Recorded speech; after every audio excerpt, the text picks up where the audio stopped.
Well, good morning.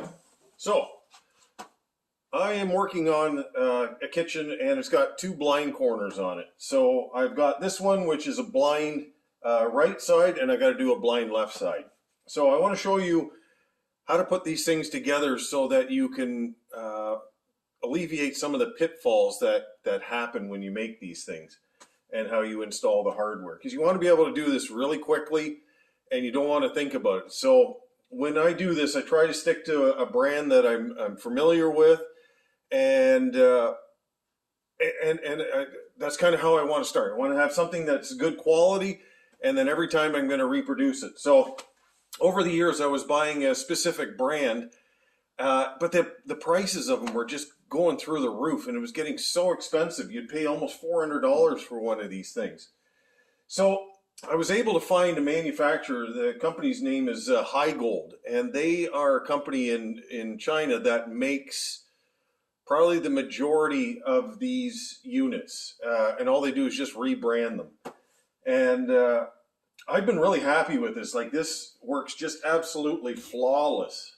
And you can actually put a soft close on it. I think I got them over here. But I prefer not to have the soft close on these things just because if you have a soft close on here, that means it picks it up right about here and it slowly goes in like that. And it takes about, 3-4 seconds.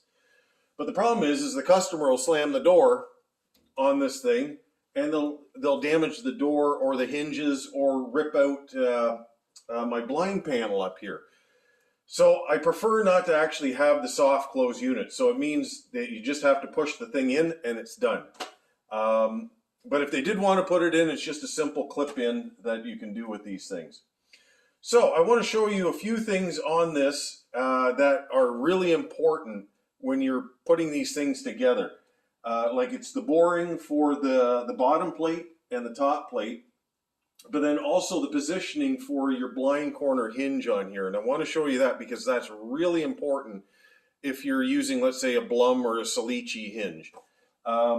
This one right here is a Salici hinge, and that's what I typically use. But I found it was a little bit hard to adjust once it was in place, especially because this hinge right here is right by the post. So getting it lined up, it's difficult. Like, even if you want, like, if you're reaching even on a bench to adjust it, I was able to do it. But it was just a little bit of finagling. But I want to show you a way of doing this that you can actually pre-adjust your door and your panel before it even goes on your cabinet, because that's what's important.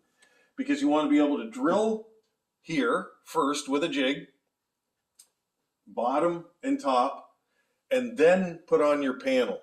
Because if you try to do it the other way around, you got to try to stuff this inside here and try to get it, and then you have to cut this to fit around.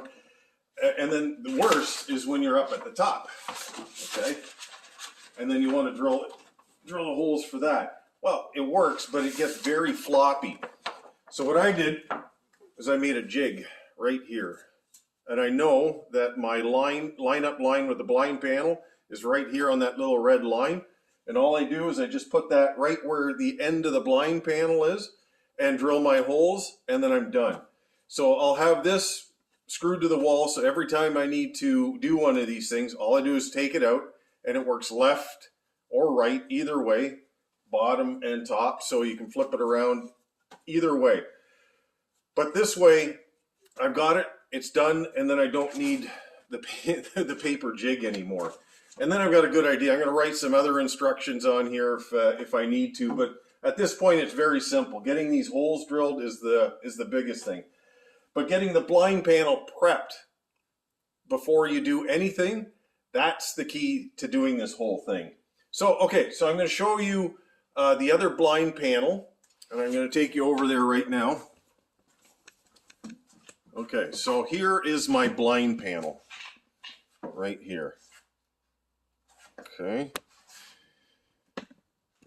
Now take a look at this. So that's my hinge right there and my hinge plates.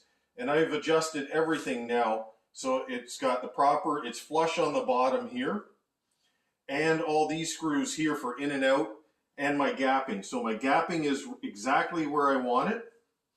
And this way I don't have to reach inside that cupboard, because don't forget, where that post is going to be about right here. So getting at these two bottom screws, or let alone any of these ones right here, very difficult to do.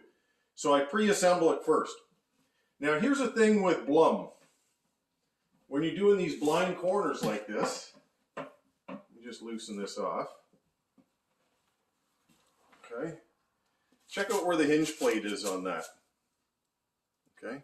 It's almost to the front of your panel. Okay, because you can't bore it back to that 37 millimeters. It's actually, I think, 23 millimeters is your center line for that, to put it exactly where you want it. You can see right there, I first put it in that 37 millimeter standard drilling, and I just use this for just a very simple Blum jig right here. But yeah, that becomes very problematic. So that is something that you must be aware of if you're using a Blum blind corner hinge, is you have to readjust your plates here. So be very careful with that. The other thing is the plate that you get here is a 0 plate. So it's meant for 3/4 construction. So that's another important thing, because you want to be able to have this thing, because my blind panel here is 7/8 of an inch thick as opposed to 3/4. So my door is 3/4, and then I put a 3 mil bumper on there, and it puts everything nice and flush with it. So that's the important thing with it. So right now I know that when everything is in line, there we go. Okay.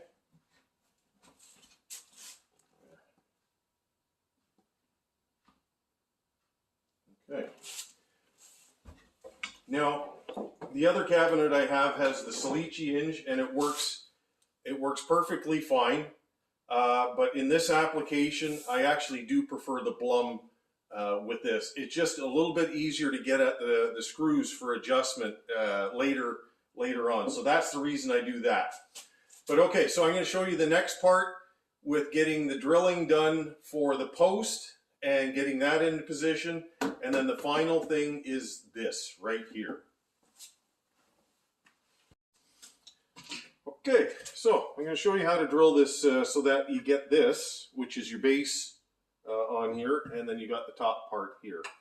And how these hook together is it's got this mechanism on it like that, and then that can be adjusted for whatever height that you have here, and then it just locks down with that after.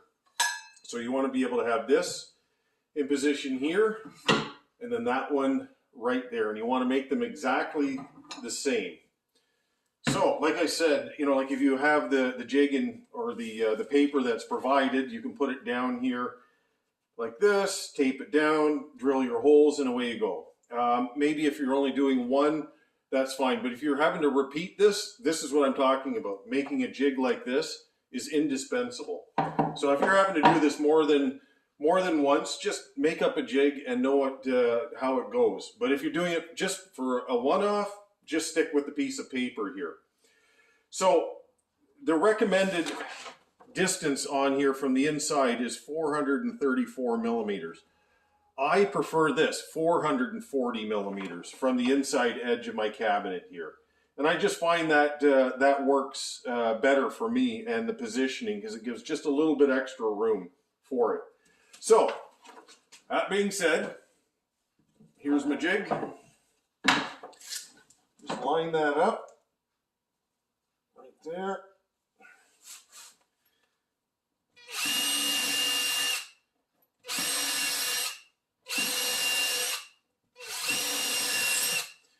And I'm just drilling 4 holes in here just for the positioning.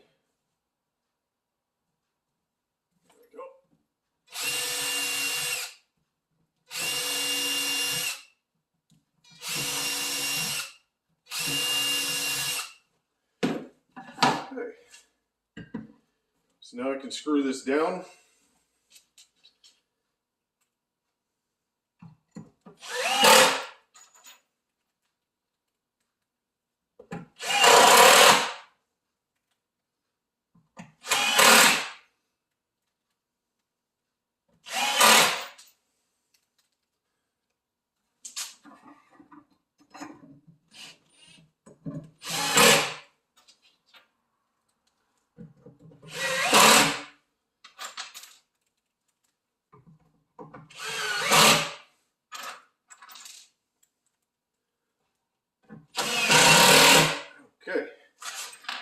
got two other ones here that I didn't drill any little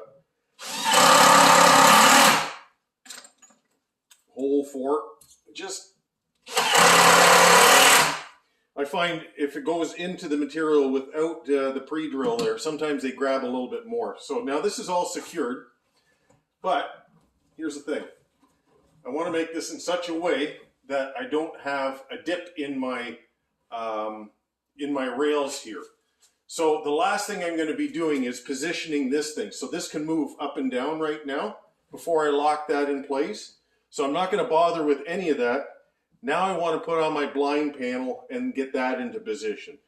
So I've already pre-drilled it for my biscuits, and it's a matter of putting that in position, and then I can test it with the door to make sure that I got the gap just right. Okay, I'm going to get this panel on here, and I like to glue the biscuits this way as opposed to trying to get it into the hole there. I'm not really too worried about the squeeze out because I'm going to clean that all up once it gets in, but I want to get this all in a proper position before I do anything else. I got my line here. There we go. And it's important to make sure that everything is 100%. So there I am, just a little bit over 18. And a little bit over on 18 there. So that can just set up and dry. And I might put a little, probably like an L bracket or something like that, just to hold it into place here. You can clamp this, it would be a good idea to do that. But now this thing can be locked into place because that is now at a static location. So that is in place. So the next thing is getting the arms put on here. Okay, let me get this out of the way. Okay, so some of the parts I'm going to need are these 4 bolts here and an Allen key. Okay, and then these are caps that go over top of it after the fact.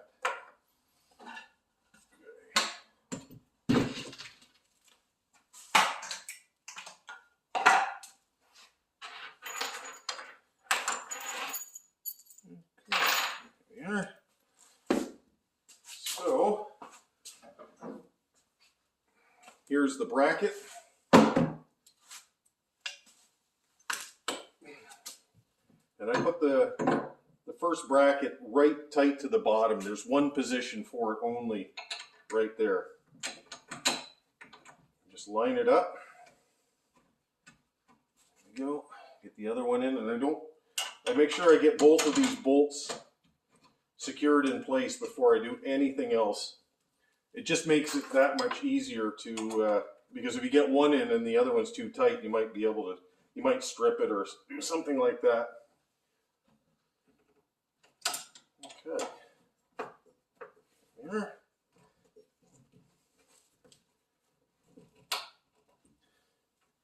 I prefer this T-handle better than trying to use that because it just gets a little difficult to get in there. There we go. Okay, so that's the first one that's in here. So this is static right here. This bracket sits there. All it is just these 2 arms that move. Okay. There we go.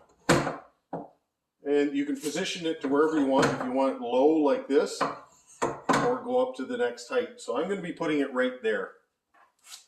So if the customer wants, they can, I can just adjust it on site and drop it down or whatever. But there's basically 5 locations for the upper shelf here. Okay. Here we go.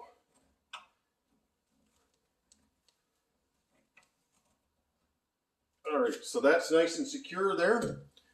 Let me grab the bottom shelf and I'll show you.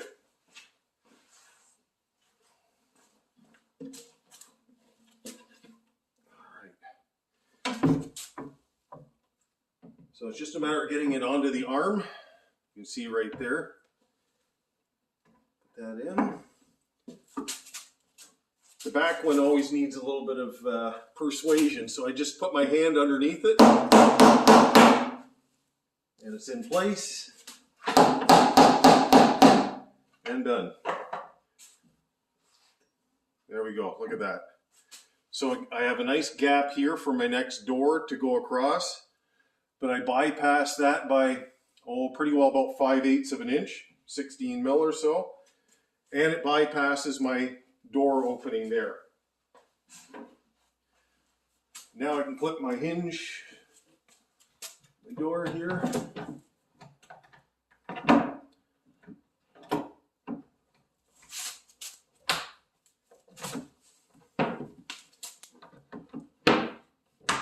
There we go. All right, so when I'm in on the install, I have to be able to put a leveler leg underneath here, and that levels everything up here. Here, take a quick look.